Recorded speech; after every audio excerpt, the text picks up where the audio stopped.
Good morning student. और आज जो डेट है वो है हमारी 17 अक्टूबर 2020 और ये जो है कक्षा 9th के सामाजिक विज्ञान का जो उपविषय है इतिहास उसका पार्ट 3 है और वर्कशीट नंबर हमारी 45 है। देखो हमने इससे पहले नाजीवाद और हिटलर के जो उदय है उसके जो है 2 पार्ट कवर किए हैं, पहला और दूसरा, और ये पार्ट 3rd है। ठीक है, देखो हमने हिटलर के बारे में तो जाना ही था, लेकिन अगर मैं नाजीवाद की बात करूँ कि नाजीवाद क्या है तो ये हिटलर की विचारधारा है। ठीक है, जिसे नाजीवाद कहा जाता है, जिसके अंतर्गत क्या है, जो सरकार होती है वो सर्वोच्च में होती है और सरकार या राज्य के जो फैसले होते हैं वो नागरिक को मानने पड़ते हैं। ठीक है, जो ये नाजीवाद है ये हिटलर की एक विचारधारा है। देखो अगर हम आगे बात करें तो आगे है कि हिटलर का उदय। देखो हमने जो है जो लास्ट 2 वीडियो थी उसमें हमने क्या पढ़ा था, हमने जो हिटलर के उदय के कारण थे यानी कि जर्मनी की जो स्थिति हो रही थी प्रथम विश्व युद्ध के बाद उसके बारे में चर्चा की थी कि किस प्रकार से जर्मनी की स्थिति जो थी खराब हो रही थी, जिसके कारण जो हिटलर के उदय का कारण बनी। अगर हम हिटलर की बात करें तो हिटलर क्या था, वो जर्मनी सेना में एक सिपाही था। ठीक है, यानी कि हिटलर क्या था, जर्मनी सेना में एक सिपाही था और प्रथम विश्व युद्ध में जर्मनी की पराजय और वर्साय की संधि ने उसे दुखी और आग बबूला कर दिया था। देखो हमने देखा था कि जो प्रथम विश्व युद्ध हुआ था वो 2 के बीच हुआ था, एक तो मित्र राष्ट्र थे और केंद्रीय शक्ति थी। और जो मित्र राष्ट्र थे वो क्या थे, वो उस युद्ध में जो प्रथम विश्व युद्ध था उसमें जीत गए थे, लेकिन जो केंद्रीय शक्ति थी उसकी हार हुई थी, जिसमें जर्मनी भी एक देश था। और उसके बाद क्या होता है, जो मित्र राष्ट्र थे उन्होंने तरह तरह के सैंक्शन लगा दिए थे जर्मनी के ऊपर, जिसके कारण क्या हुआ था, वहाँ के जो लोग थे उनके अंदर बहुत ही ज़्यादा आक्रोश उत्पन्न हो गया था। अगर आपको ये समझ नहीं आ रहा तो इससे पहले की 2 वीडियो देखिए, उसमें आपको बहुत अच्छी तरह से समझ में आ जाएगा। ठीक है, तो क्या हुआ था, जर्मनी की पराजय के बाद बहुत सारे सैंक्शन लगा दिए थे, किसने, मित्र राष्ट्र ने। और एक वर्साय की संधि भी हुई थी। जो वर्साय की संधि थी उसमें क्या हुआ था कि जो वर्साय थी वो एक जगह थी जर्मनी का, और वहाँ पर जो मित्र राष्ट्र थे उन्होंने क्या किया था, एक तो जर्मनी के ऊपर क्या कर दिया था कि आप सेना नहीं रख सकते, और बहुत सारे जो जर्मनी के उपनिवेश थे उसे छीन लिया गया था, और जो जर्मनी थी उसे हर्जाना भी चुकाने के लिए कहा गया था कि आपको हर्जाना देना पड़ेगा जो युद्ध में हानि हुई है। युद्ध में हानि तो जर्मनी की भी हुई थी, सभी देशों की हुई थी, लेकिन हर्जाना किसे चुकाना था, हर्जाना जर्मनी को चुकाना था। जिसके कारण क्या हुआ था, जो वहाँ पर वायमर गणराज्य था, यानी कि जर्मनी में जो एक वायमर गणराज्य की स्थापना हुई थी उसने उस संधि पर साइन किए थे, इसलिए जो जनता थी उसका जो विश्वास था लोकतंत्र के प्रति उठता जा रहा था। और इसके कारण क्या था, वो जो थी जर्मनी लोग जो थे वो जो लोकतंत्र से नफरत करने लगे थे, और वो एक ऐसी पार्टी का इंतजार कर रहे थे जो उनके दुख को समझ पाए। और यही जो फायदा था वो किसने उठाया, यही फायदा हिटलर ने उठाया।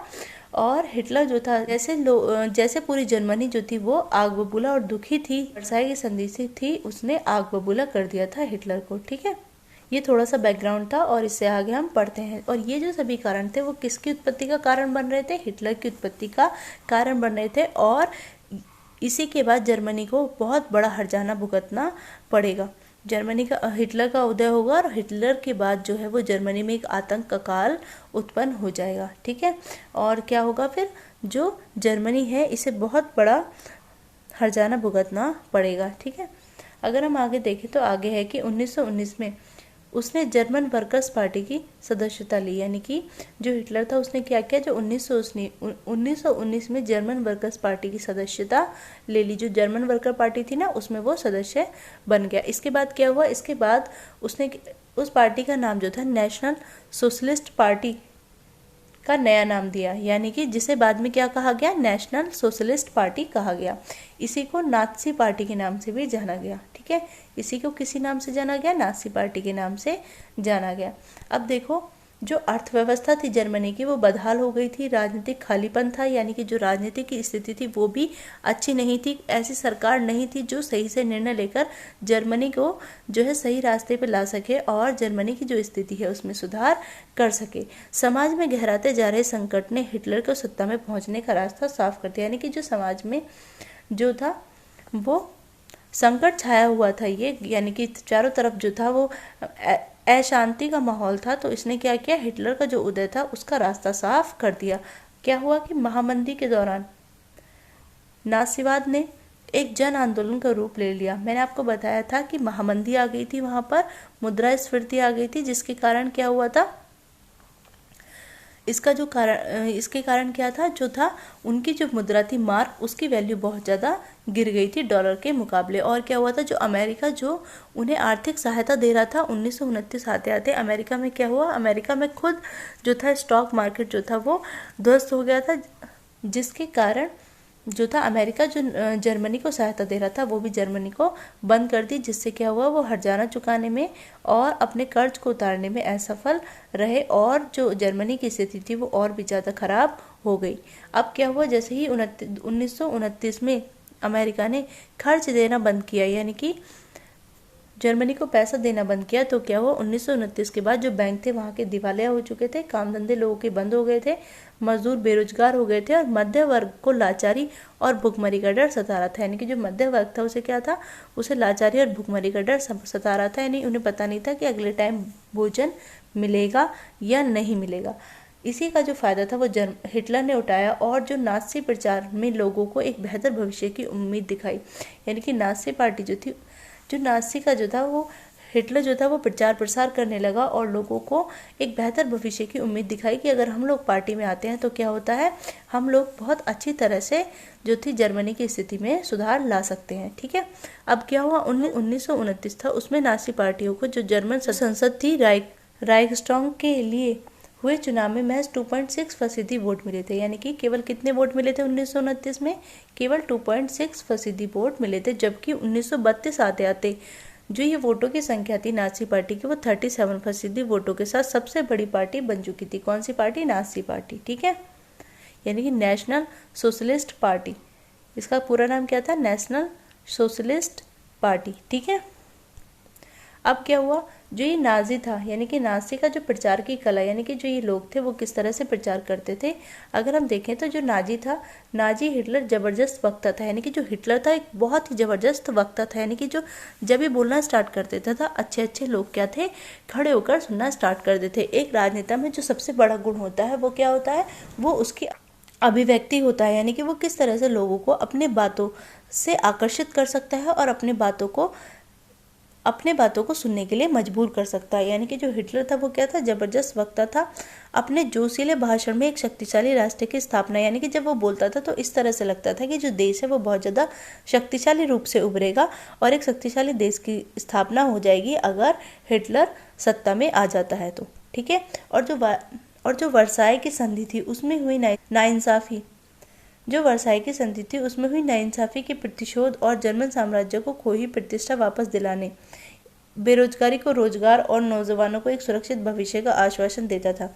अब क्या हुआ, जो वर्साय था, वर्साय संधि में हुई नाइंसाफ़ी, यानी कि वर्साय संधि में क्या हुआ, नाइंसाफ़ी हुई, उसके प्रतिशोध, यानी कि जो वर्साई की संधि थी उसमें नाइंसाफ़ी जो हुई थी, हिटलर बोलता था कि उसका मैं बदला लेकर रहूंगा और जर्मन साम्राज्य की जो खोई हुई प्रतिष्ठा है उसे भी मैं वापस दिलाऊंगा, बेरोजगार को रोजगार दिलाऊंगा और नौजवानों को एक सुरक्षित भविष्य का आश्वासन देता था।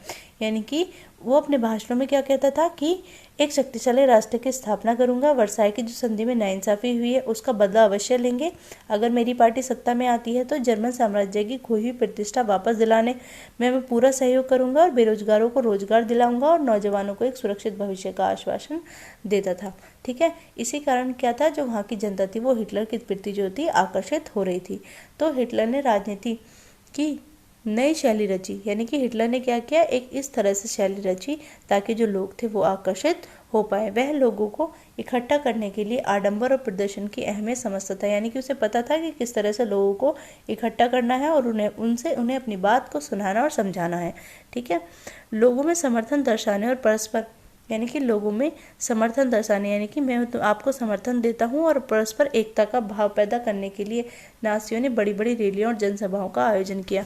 यानी कि अपना जो प्रचार प्रसार था वो पूरे ही जोर शोर से किया ताकि क्या था, लोगों का समर्थन मिल सके और ये बता सके कि हम लोग एक हैं। ठीक है, अब क्या, स्वास्तिक छपे लाल झंडा, यानी कि नाज़ी पार्टी थी उसका झंडा कैसा था, स्वास्तिक छपा लाल स्वास्तिक बना था उनके झंडे पर, और नाज़ी सैल्यूट और भाषणों के बाद खास अंदाज में तालियों की गड़गड़ाहट सी सारी चीज़ें शक्ति प्रदर्शन का हिस्सा थी। यानी कि क्या होता था, एक तो झंडा लिए रहते थे वो कैसा, स्वास्तिक बना लाल झंडा, और जो नासिया सलूट यानी कि वो सलूट करते थे और भाषणों के बाद एक खास अंदाज में तालियों की गड़गड़ाहट, ये सारी चीज़ें प्रदर्शन का हिस्सा थी। यानी कि जब भाषण देता था उसके बाद एक खास रूप से तालियां बजाई जाती, जिसकी तालियों की गड़गड़ाहट से जो थे आम लोग जो थी वो उनकी तरफ आकर्षित हो जाती थी। ठीक है, जो नासियों ने अपने धुआंधार प्रचार के जरिए हिटलर को एक मसीहा, एक रक्षक, एक अवतारी के रूप में पेश किया। यानी कि जो नासी थे उन्होंने इस तरह से प्रचार किया कि जो हिटलर है वो एक मसीहा है, एक रक्षक है और एक अवतारी है। ठीक है,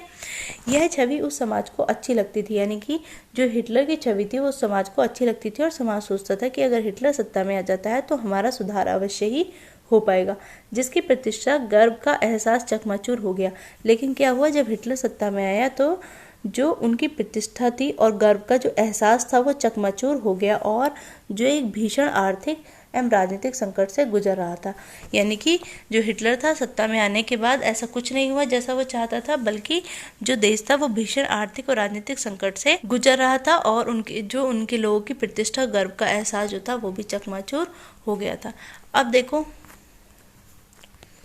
30 जनवरी 1933 को क्या हुआ कि जो राष्ट्रपति हिंडनबर्ग थे उन्होंने हिटलर को मंत्रिमंडल में सबसे शक्तिशाली पद यानी कि चांसलर का पद, यानी कि मंत्रिमंडल में जो सबसे महत्वपूर्ण पद होता है चांसलर का पद, जो राष्ट्रपति थे वो हिंडनबर्ग थे, उन्होंने जो हिटलर था उसे चांसलर का पद भार संभालने का न्योता दिया। यानी कि जो हिटलर थे उन्हें क्या दिया, चांसलर का पद संभालने का न्योता दिया। तब तक नासी पार्टी रूढ़िवादियों को अपने उद्देश्य से जोड़ चुकी थी।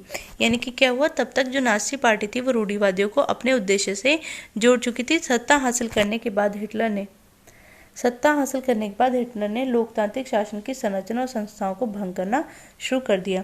यानी कि जब सत्ता को हासिल कर दिया तो उसके बाद हिटलर ने क्या किया, लोकतांत्रिक शासन की जो संरचना थी और संस्थाएं थी, यानी कि लोकतंत्र को पूरी तरह से भंग कर दिया और लोकतंत्र की जो संस्थाएं थी उन्हें पूरी तरह से हटाकर जो अपनी पार्टी थी उसकी स्थापना कर दी। अब क्या हुआ कि जो 28 फरवरी 1933 को जारी किए गए और एक अग्नि अध्यादेश, यानी कि उसने अग्नि अध्यादेश जारी किया, जिसके जरिए क्या किया, उसने अभिव्यक्ति की स्वतंत्रता यानी कि बोलचाल, यानी कि हमें अपनी बात कहने की स्वतंत्रता, प्रेस पूरी तरह से प्रतिबंध लगा दिया, सभा सम्मेलन करने की आज़ादी, यानी कि जो एक नागरिक की स्वतंत्रताएं होती हैं वो सभी स्वतंत्रताएं जो थी वो छीन ली थी। यानी कि सभा करने की आज़ादी जैसे नागरिक अधिकारों का अनिश्चित काल तक के लिए निलंबन कर दिया। यानी कि अनिश्चित काल के लिए एक अग्नि अध्यादेश जारी किया, जिसके बाद क्या हुआ, एक अनिश्चित काल के लिए जो नागरिकों के लिए अभिव्यक्ति, प्रेस और सभा करने की आज़ादी थी उसे छीन लिया गया। अब क्या हुआ, 3 मार्च 1933 को विशेषाधिकार अधिनियम यानी कि इनेबलिंग एक्ट के जरिए हिटलर को संसद को हाशिए पर धकेले और अकेले अध्यादेश जारी शासन चलाने के निरंकुश अधिकार मिल गए। अब क्या हुआ, 3 मार्च 1933 को विशेषाधिकार अधिनियम पारित किया गया, जिसे इनेबल एक्ट के जरिए क्या किया, हिटलर को संसद को हाशिए पर धकेलने यानी कि संसद को उसने हटा दिया, संसद को भंग कर दिया और फिर एक अध्यादेश जारी किया और उस अध्यादेश के जरिए शासन चलाने के लिए निरंकुश अधिकार मिल गए। यानी कि संसद को हटा दिया और एक अध्यादेश जारी किया, जिसके द्वारा जो हिटलर था उसने अपने हाथों में जो था वो निरंकुश अधिकार यानी कि जिनके ऊपर कोई अंकुश ना हो ऐसे अधिकार ले लिए।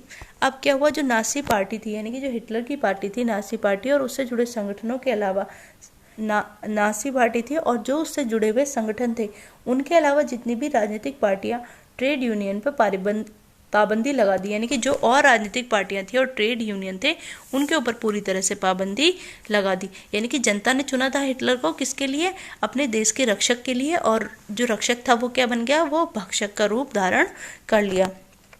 ठीक है, अभी हम आगे देखेंगे कि जो हिटलर है वो कितनी बुरी तरह से अत्याचार करेगा जो जर्मन की जनता थी उसके ऊपर।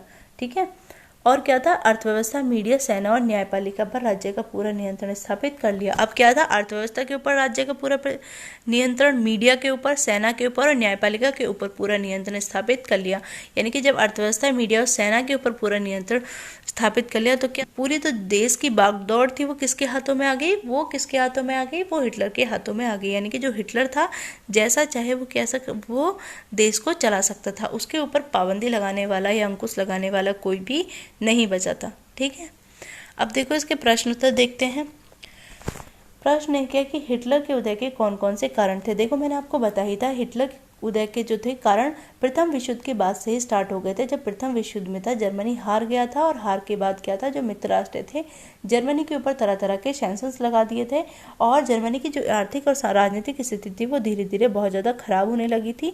और इसके बाद क्या था, स्थिति खराब होने के बाद जो जर्मनी था, जर्मनी में एक असंतोष का माहौल छा गया था, जिसके कारण जो था लोग क्या था, परिवर्तन की मांग कर रहे थे। और उस परिवर्तन का क्या परिणाम निकला, परिवर्तन का परिणाम हिटलर निकला। ठीक है, अगर प्रश्न नंबर 2 देखें तो प्रश्न नंबर 2 है कि जर्मनी लोगों से हिटलर ने क्या वादे किए। देखो, अगर जर्मनी लोगों से हिटलर के वादे की बात करें तो उसने वादा किया कि अपने जोशीले भाषण में एक शक्तिशाली राष्ट्र की स्थापना करना, वर्साय की जो संधि के समय नाइंसाफी हुई है उसके प्रतिशोध करना, जर्मन साम्राज्य में खोई हुई जो प्रतिष्ठा थी उसे वापसी दिलाना और बेरोजगारी को रोजगार और नौजवानों को एक सुरक्षित भविष्य का आश्वासन देना।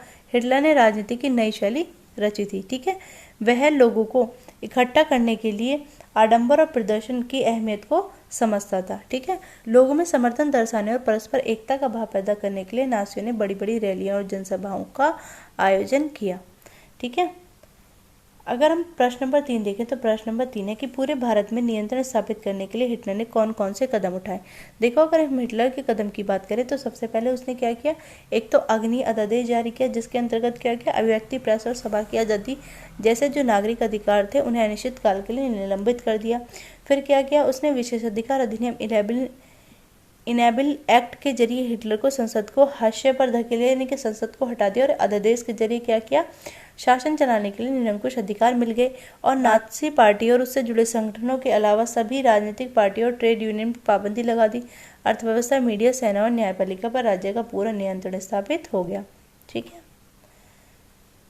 अब प्रश्न नंबर अगर 4 देखें तो प्रश्न नंबर 4 है कि क्या मीडिया पर प्रचारित बातें और विचारों से आप प्रभावित होते हैं। कोई उदाहरण दीजिए, यानी कि जो मीडिया पर बातें बताई जाती हैं क्या आप उनसे प्रभावित होते हैं। हाँ, अगर मीडिया पे जो भी हम बताया जाता है उसके बारे में हम सोचते हैं कि जो मीडिया है वो किस तरह की बातें कर रही हैं, लेकिन अगर सरकार जो होती है उसे मीडिया को अपने हाथों में केंद्रित कर लेती है तो जो मीडिया होती है वो क्या करती है, सरकार की कठपुतली बन जाती है और वो सरकार के खिलाफ कोई भी बात नहीं बोल सकती। इसीलिए मीडिया के स्वतंत्र होना बहुत ही आवश्यक है और मीडिया को स्वतंत्र होना चाहिए। ठीक है, और इसीलिए जो मीडिया है, क्योंकि मीडिया जो होती है, मीडिया पर हम आश्रित होते हैं और हम मीडिया की बातों को बहुत ही ध्यान से सुनते और समझते हैं। ठीक है, आज की वीडियो जो थी वो हमारी यहीं तक थी और आगे हम पढ़ेंगे कि हिटलर ने जर्मनी है उसमें किस तरह से जो शासन व्यवस्था थी उसे लागू किया और किस तरह से जर्मन जो था वो बुरी तरह से एक निरंकुश राजा के हाथों में कठपुतली बनकर रह जाता है और किस तरह से जर्मनी जनता पर हिटलर द्वारा अत्याचार किए जाते हैं। ठीक है, ये वीडियो यहीं तक थी। Thank you so much for watching this.